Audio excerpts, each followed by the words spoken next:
Price Lord. ஆண்டவருடைய நாமம் மகிமைப்படட்டும். இந்த 12வது மாதத்திலும் கர்த்தருடைய வாக்குத்தத்தத்தோடு உங்களை சந்திப்பதில் மிக்க மகிழ்ச்சி. ஆதியாகமம் 24ஆம் அதிகாரம் 48ஆம் வசனம். அந்த வசனத்தின் பின்பகுதியில் உள்ள வார்த்தைகளை உங்களுக்காக வாசிக்கிறேன். என்னை நேர்வழியாய் நடத்தி வந்த என் எஜமானாகிய ஆபிரகாமின் கர்த்தரை ஸ்தோத்தரித்தேன். ஆமென். இந்த எலியேசர், இந்த வார்த்தையை சொல்லுவது யார் அப்படின்னா எலியேசர். எலியேசர் இப்படியாய் சொல்லுகிறார், கர்த்தர் என்னை நேர்வழியாய் நடத்தி வந்தார். ஆமென். இந்த மாதத்தில் கர்த்தர் உங்களையும் உங்கள் குடும்பங்களையும் அவர் நேர்வழியாய் நடத்தப் போகிறார். சரியான பாதையில் நடத்தப் போகிறார். சரியான இடத்தில் உங்களை கொண்டு போய் விடப் போகிறார். சரியாக நீ எடுத்த காரியத்தை ஜெயத்தோடு முடிக்க தேவன் உதவி செய்ய போகிறார். இந்த மாதத்தில் நீங்கள் எடுக்கிற ஒவ்வொரு முயற்சிகளையும் கர்த்தர் வாய்க்க பண்ண போகிறார். எத்தனை பேர் விசுவாசிக்கிறீங்க? ஆமென். இந்த மாதத்தில் கர்த்தர் உங்களுக்கு ஜெயத்தை கொடுக்க போகிறார். இந்த மாதத்தில் நீங்கள் தோல்வியோடு முடிக்க போவதல்ல. கர்த்தர் உங்களுக்கு கொடுக்குற உங்கள் வாழ்க்கையில், உங்கள் ஊழியத்தில், உங்கள் வேலைகள், பிஸ்னஸ், பிள்ளைகள் காரியங்களில் நீங்கள் எடுத்திருக்கிற முன் வைத்த காலை கர்த்தர் இந்த மாதத்தில் எடுத்த முயற்சியை அவர் ஸ்தோத்திரம் நல்ல முடிவை கர்த்தர் கொடுக்க போகிறார். ஹல்லேலூயா.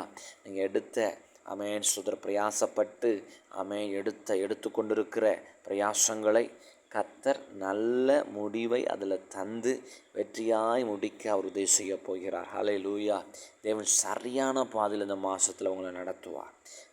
ஸ்தோத்திரம். உலகம் ஒரு பாதையை உங்களுக்கு சொல்லலாம். நம்முடைய மாம்சம், நம்ம மனசு ஒரு பாதையை சொல்லலாம். பிசாசு ஒரு வழியில் நம்ம நடத்த முயற்சிக்கலாம்.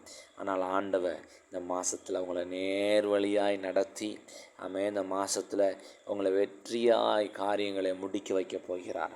எத்தனை பேர் விசுவாசிக்கிறீங்க? ஹல்லேலூயா. உங்கள் வாழ்க்கையில் கர்த்தர் செய்ய நினைத்தது இந்த மாதத்தில் தடைபடாது. தேவரீர் சகலத்தையும் செய்ய வல்லவர், நீ செய்ய நினைத்தது தடைபடாது என்பதை அறிந்திருக்கிறேன் என்று யோபு சொன்னது போல் இந்த மாதத்தின் கடைசியில் நீங்கள் சொல்ல போகிறீங்க. கர்த்தர் உங்கள் வாழ்க்கையில் பெரிய காரியங்களை செய்ய போகிறார். நேர் வழியில் நடத்த போகிறார்.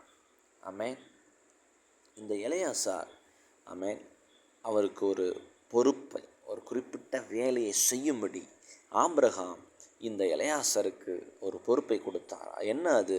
தன் மகனாகிய ஈசாக்குக்கு பெண் கொள்ளும்படியாக, பெண் எடுக்கும்படியாக ஈசாக்குக்கு பெண் எடுக்கும்படி எலியாசார் இடத்துல ஒரு வேலையை இந்த ஆபிரகாம் கொடுக்கிறார். இந்த எலியாசார் சென்று சரியான பெண்ணை அவர் என்ன பண்ணுறாருன்னா அழைத்து வருகிறார். கர்த்தர் காரியங்களை வாய்க்க பண்ணுகிறார். நல்லா கவனிங்க. கிட்டத்தட்ட 400 மைல் இந்த எலியாசார் ட்ராவல் பண்ணி இந்த ரெபெக்காளை கண்டுபிடித்திருக்க வேண்டும். சரித்திரம் அப்படி தான் நமக்கு சொல்லுகிறது. 400 முதல் 500 மைல்கள். அப்படியானால் 900 முதல் 1000 கிலோமீட்டர் இந்த எலியாசார் ட்ராவல் பண்ணியிருக்க வேண்டும்.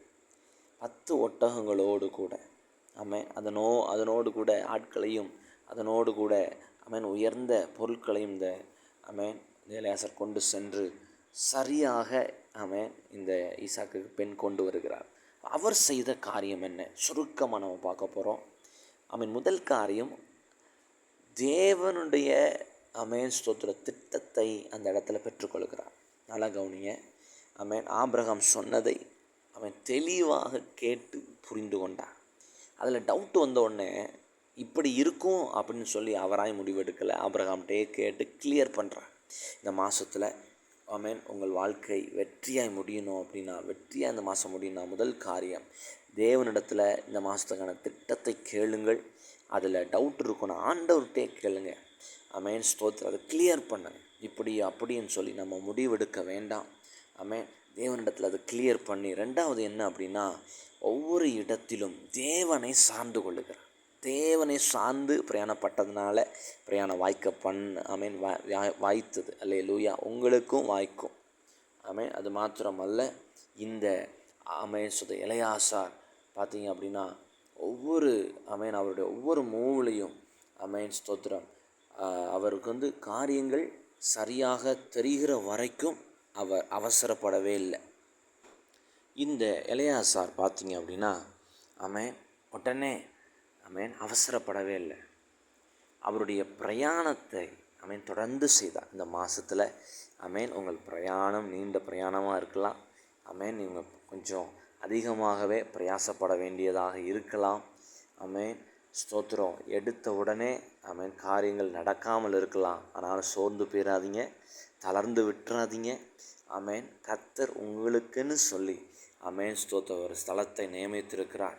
நீங்கள் நிச்சயமாக கண்டுபிடிப்பீங்க, நிச்சயமான காரியத்தை செய்து முடிப்பீங்க. அதற்கு ஒரு காரியம் என்ன அப்படின்னா, நீங்கள் சோர்ந்து போகாமல் பிரயாசப்பட்டு கொண்டே இருங்க. கர்த்தர் சரியான பாதையில் தான் உங்களை நடத்துவார், சரியான பாதையில் நடத்துவார். ஸ்தோத்திரம். இந்த இடத்துல பார்த்தீங்க அப்படின்னா சரியாக கர்த்தர் அந்த ஸ்தோத்திரம் இந்த ரெபேக்காளை கண்டுபிடிக்க உதவி. எப்படி கண்டுபிடித்தார் அப்படின்னா, அங்கேயும் ஒரு ஜெபம் பண்ணுறார். உங்கள் வழிகளிலெல்லாம் ஜெபத்தையும் துதியையும் ரூட் மேப்பாக வச்சுக்கோங்க. எங்கெல்லாம் உங்களுக்கு வழி தெரியலையோ ஜெபம் பண்ணுங்க, துதி செய்யுங்க. கர்த்தர் காரியங்களை வாய்க்க பண்ணுவார். இந்த மாதத்தில் கர்த்தர் உங்களை நேர்வழியாய் நடத்தி இந்த மாதத்தை நீங்கள் துதியோடு முடிப்பீங்க. கர்த்தர் உங்களை ஆசீர்வதிப்பார். ஆமென்.